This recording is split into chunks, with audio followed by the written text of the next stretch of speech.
Hello, नमस्कार, राधे कृष्णा। कैसे हैं आप सभी लोग और कैसी चल रही है आप लोगों की पढ़ाई। मैं आशा करती हूँ कि आप लोग अच्छे होंगे और अच्छे से जी लगा के मन लगा के पढ़ाई कर रहे होंगे। मेरा अलार्म बजा था 2:51 पे, जो हर रोज़ बजता है 46 और 2:46 और 2:51 पे मैंने अपना अलार्म सेट कर रखा है। तो 46 वाला मैंने सुना ही नहीं, 51 पे मैं उठ के आई। तो मेरा मन किया कि मैं थोड़ा सा और लेट जाती हूँ। थोड़ी सी सर्दी है क्योंकि इलाहाबाद में 2 दिन से बारिश हो रही थी। एकदम मौसम ठंडा हो रखा था, तो मैंने कहा कि 5 मिनट लेट लेते हैं। और 5 मिनट कब 1 घंटा हो गया मुझे पता ही नहीं चला। अभी मैं 4:30 बजे के करीब मैं आई हूँ नहाने के लिए। लेकिन बाहर मौसम इतना ठंडा था क्योंकि मेरा वॉशरूम जो है, नहाती हूँ जहाँ बाथरूम, वो खुला हुआ है मेरा। तो इधर बहुत ज़्यादा ठंडा था, तो फिर मैंने नहीं नहाया। मैंने ब्रश किया और कपड़े पहने, जैकेट वगैरह, और मैं बैठ गई पढ़ने के लिए। और अच्छे से आज बहुत बहुत बहुत ही ज़्यादा ठंडा है। आप लोग अपना ख्याल रखिएगा इस सर्दी में, और अपने लक्ष्य को बिल्कुल भी मत भूल जाना कि रज़ाई में बैठते ही और बस अपना लक्ष्य भूल गए कि नहीं। इसको अपने दिमाग में, दिल में, जहाँ जहाँ याद रख सकते हैं याद रखिएगा कि अपने आप को लायक बनाना है, अपने आप पर काम करना है। किसी से 1 रुपए भी ना लेना पड़े, अपनी रिस्पेक्ट को बरकरार रखने के लिए ऐसा खुद को बनाना है। अपनी मंजिल को क्लियर देखो, अपना रास्ता जितना भी क्लियर कर सकते हो उतना बनाओ। अपने लिए जो कठिन रास्ते आप अपना सकते हो अपनाओ। यही समय है अपने आप को कोयले से हीरा बनाने का। जब सारे लोग गिव अप कर जाते हैं तब हम उठते हैं। और याद रखो, जो जब रिजल्ट आता है और जब एक टॉपर निकलता है तब हम सोचते हैं हाय हमने भी मेहनत की होती, जैसे आज ये टॉपर बना है हम भी टॉपर बन जाते। तो उसके लिए हर रोज़ सूरज की तरह आपको भी उठना होगा। हर दिन अपने आप को चमकाना होगा, हर दिन मेहनत करनी होगी।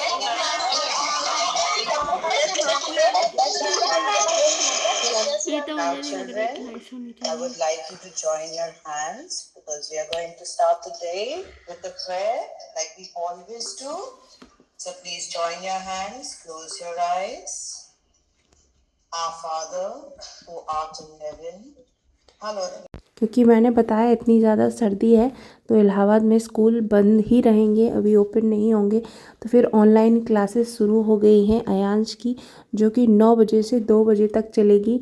तो मेरी पढ़ाई आज बार बार डिस्टर्ब तो होगी ही, क्योंकि मुझे बार बार उसको देखना होगा कि कहीं वो आईपैड में खेल तो नहीं रहा है, क्लास ही कर रहा है।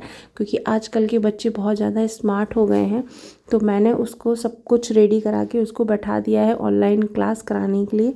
और अभी हस्बैंड घर पे हैं तो वो वहाँ पर हैं, इसलिए मैं अभी अपना फटाफट नाश्ता बना रही हूँ। नाश्ते में चाउमीन बन रही है, चाय बन रही है, दूध में लेकर आ गई हूँ, साथ साथ में दूध गर्म भी हो रहा है। ऐसे काम ख़त्म होंगे मेरे सारे। क्या खो गया? पेंसिल उस पर ही रखी थी टेबल पे।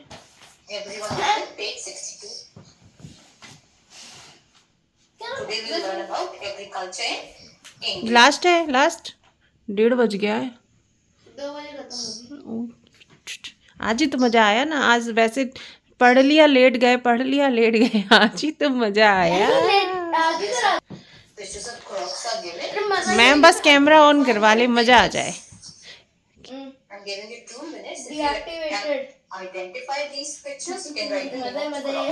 देखिए, हम सब जब इतनी मेहनत के बाद, इतने सारे काम करने के बाद पढ़ने बैठते हैं ना, तो इन सब चीज़ों के लिए हमारे पास एक चीज़ बहुत बहुत ज़रूरी है, वो है खुद पर विश्वास। जो निर्णय आपने लेकर बुक्स उठाई हैं, पेन दोबारा उठाया है, इसे सही करने के लिए हमको हर रोज़ इस मेहनत को गले लगाना होगा, इस गोल को डेली याद करना होगा।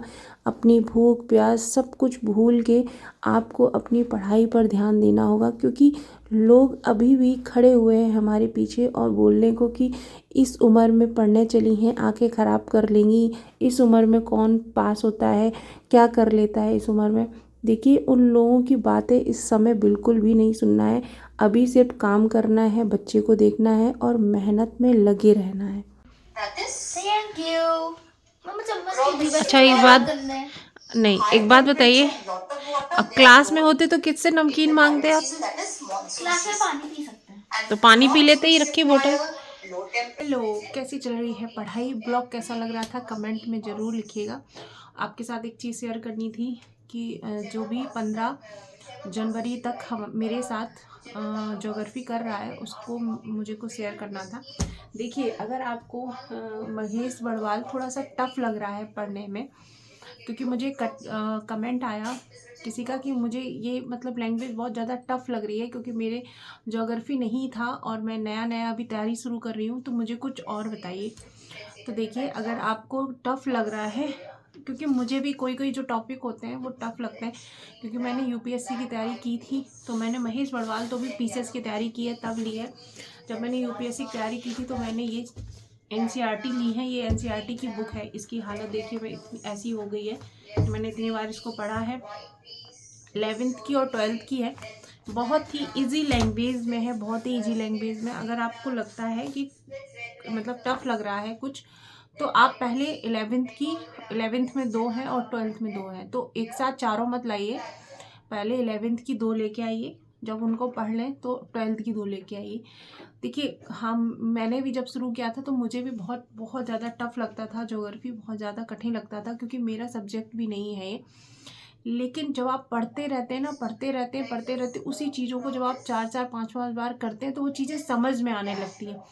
तो माइंडसेट बस ये रखना है कि मत गिव अप नहीं करना है, बिल्कुल भी गिव अप नहीं करना है, ठीक है।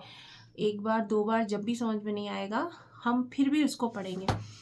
और देखिए, और अगर आप कोई ज्योग्राफी की बुक देखती हैं तो मत उठाइए, क्योंकि देखिए, हाँ, आप लूसेंट भी उठा सकती हैं, जो पतली वाली ब्लू है बुक, जैसे ये है सामान्य ज्ञान की ब्लू कलर की, ये भी उठा सकती है। लेकिन क्या है कि आप अगर पीसीएस की तैयारी कर रहे हैं या आप अदर एग्ज़ाम की तैयारी कर रहे हैं, तो हम हाउस वाइफ है, हमारे पास इतना टाइम नहीं है कि हम क्या करते हैं कि हम एग्ज़ाम डालते, बीपीएससी भी डाल दिया, आरओ भी डाल दिया, तो हमारे पास इतना टाइम नहीं है कि हम हर किसी के लिए अलग अलग बुक पढ़ें। तो हम ऐसी बुक पढ़ेंगे जिससे अगर हम 4 फॉर्म डाल रहे हैं तो सारे कॉन्सेप्ट हमारे क्लियर होते चलें, है ना। तो वो चीज़ मैं आपको बता रही हूँ कि अगर आप आरओ भी डाल रहे हैं, पीसीएस भी दे रहे हैं, बीपीएससी भी दे रहे हैं, तो आप या तो महेश बड़वाल पढ़िए और या तो आप एनसीईआरटी पढ़ लीजिए। और दोनों, जब उसमें आपको कुछ कठिन लगे तो एनसीईआरटी से समझ लीजिए, ऐसे करके पढ़िए। 4 चीज़ों पे मत भटकिए कि आज इसका वीडियो देख लिया, आज उसका देख लिया और उसने बुक बता दी। मैं सही बता रही हूँ आपको, आप बस इस पे फोकस करिए कि इस बुक को कितने बार पढ़ लूँ, 4 बार पढ़ लूँ, 5 बार पढ़ लूँ, 5 बुक के पीछे मत भागिए, ठीक है। ये सजेशन था और मुझे इनका कमेंट अच्छा लगा। ऐसे मुझे पता चलता है कि आपको क्या प्रॉब्लम हो रही है। आपको जो भी प्रॉब्लम हो रही हो, आप कमेंट कर दिया करिए, मैं नेक्स्ट ब्लॉग में आपका वो आंसर। इससे क्या होता है ना, बहुत सारे लोगों की हेल्प हो जाती है। जैसे ज्योग्राफी को बहुत सारे लोगों को मतलब प्रॉब्लम हो रही होगी, लेकिन वो थोड़ा होता है ना, नहीं करते हैं कमेंट, अपने आप में रख लेते हैं। तो और जैसे मैं ब्लॉग बना रही हूँ, आप देख रहे हैं मेरे ब्लॉग में, आपको क्या और चाहिए, क्या और देखना है, क्या मैं और ऐड करूँ, तो मुझे प्लीज़ बताया करिए एक बड़ी बहन की तरह। अगर आप मेरी बड़ी बहन हैं तो आप एक छोटी बहन को बताएं कि ये ऐड करो, ऐसी चीज़ बताओ, वैसी चीज़ बताओ, क्योंकि मैं भी ज़्यादा ब्लॉग को नहीं देखती हूँ किसी के भी, तो मुझे आइडिया नहीं है। मैं घर का काम करती हूँ, बच्चे को देखती हूँ, अपना जो भी सूट होता रहता है उठा के डाल देती हूँ, ठीक है। तो आपको क्या चाहिए, किस चीज़ के बारे में मैं बताऊं, तो मेरे पास जितनी जानकारी होगी मैं आपके साथ शेयर कर दूंगी, जैसे एक बड़ी बहन करती है। और मुझे बहुत ही अच्छा लगता है जब मैं आपको कोई चीज़ बताती हूँ जो मुझे पता हो, ठीक है। तो आप लिखा करिए जो भी चीज़ है, और एक बार इसको एनसीईआरटी को पढ़ के देखिएगा। अमिताभ बच्चन का जो शो आता है केबीसी, उसमें एक लेडीज़ आई थी, तो उनका मैंने मोटिवेशन स्पीच सुना था। उनकी कुछ लाइनें थी जो मैंने लिखी थी, वो मैं आपके साथ शेयर करती हूँ। वो अमिताभ बच्चन सर से बोल रही थी कि आप 10 लोगों के बीच सिर्फ अपने ज्ञान से, अपने पद से ही श्रेष्ठ दिखोगे। मतलब जो आपने पढ़ाई करी है, जब आप 4 लोगों के बीच बैठते हैं और आपने 4 चीज़ें पढ़ी होती हैं, तो आप फैक्ट के साथ बात करते हैं, आप उनको कोई चीज़ समझा पाते हैं। आपके पास ऐसे ही कोई उठा के कोई आप उदाहरण एग्जाम्पल नहीं दे देते हैं। या आपका जो पद होता है, आपने जो पढ़ाई करके कोई एक पद हासिल किया होता है, जैसे कि आप टीचर बनते हैं, आप कोई ऑफिसर बनते हैं, तो आप जब 4 लोग बैठते हैं और अपने आप को इंट्रोड्यूस कराते हैं कि मैं ये हूँ, तो आप उस पद से, आप उस ज्ञान से जाने जाते हैं, ना कि आपने जो महंगे कपड़े पहन रखे हैं, आपने जो महंगे गहने पहन रखे हैं, जो आप महंगी महंगी ज्वेलरी पहने हुए हैं, आप इससे नहीं पहचाने जाओगे। ठीक है, वो महंगी ज्वेलरी, वो जो महंगे कपड़े हैं, वो आज हैं, कल नहीं रहेंगे। आपका जो पद है, आपकी जो ज्ञान है, उसको दिन प्रतिदिन बढ़ाते चलिए। वही आपका असली श्रृंगार है, वही आपका हर एक चीज़ है। ठीक है, आज पानी बरस रहा था तो हस्बैंड ने शाम को बोला कि आज पकौड़े खाने का मन हो रहा है, तो ये मैं पालक की और प्याज के पकौड़े बना रही हूँ और चाय बना रही हूँ। तो ये सब खाने के बाद हम लोगों का बहुत ज़्यादा हैवी हो गया था, क्योंकि ये 4 साढ़े 4 बजे के अराउंड में बना रही हूँ। उसके बाद हमारे घर खाना ही नहीं बना, क्योंकि इतने ज़्यादा हम लोगों ने पकौड़े खा लिए। और आज मैं आपसे एक चीज़ पूछना चाह रही हूँ कि आप अगर कहीं जाते हैं और आपको जॉब करने वाली लड़की या लेडीज़ या वुमेन, जो भी कह लो, वो मिलती है, तो आपको थोड़ा सा अपने ऊपर शर्म नहीं आती है, गिल्टी नहीं होती है कि काश अगर मुझे भी समय मिला होता पढ़ने का तो मैं भी बन गई होती। तो वो शर्म, वो गिल्टी अभी लाइए और अभी जितना समय मिल रहा है उसमें पढ़ने में लगाइए, ताकि आप भी कल सर उठाकर बता सकें कि मैं ये हूँ और मैंने उस, देखिए, जब आप ये बोलेंगी ना मैं ये हूँ, मैं इस पद पर हूँ, तो वो आपको अपनी मेहनत बताने की ज़रूरत ही नहीं पड़ेगी कि आपने कितनी मेहनत की है। वो आपका पद, वो आपका कॉन्फिडेंस ही बता देगा कि आप किस मेहनत से, किस साथ यहाँ तक पहुँची हैं। क्योंकि मैं जब किसी और को इस तरीके से बोलते हुए, बताते हुए देखती हूँ, तो मुझे अपने आप पर बहुत बहुत ज़्यादा शर्म आती है कि काश मैंने भी मेहनत की होती, काश मुझे भी मौका मिला होता। क्योंकि आज के ज़माने में हर एक लड़की को पढ़ने का मौका मिल रहा है। जिस ज़माने के हम लोग हैं, मतलब 90s के, हमको तो पढ़ने का ही मौका नहीं मिलता था। हम लोगों का बस BA हुआ, शादी कर दी गई। तो अभी मौका है, पढ़ लो।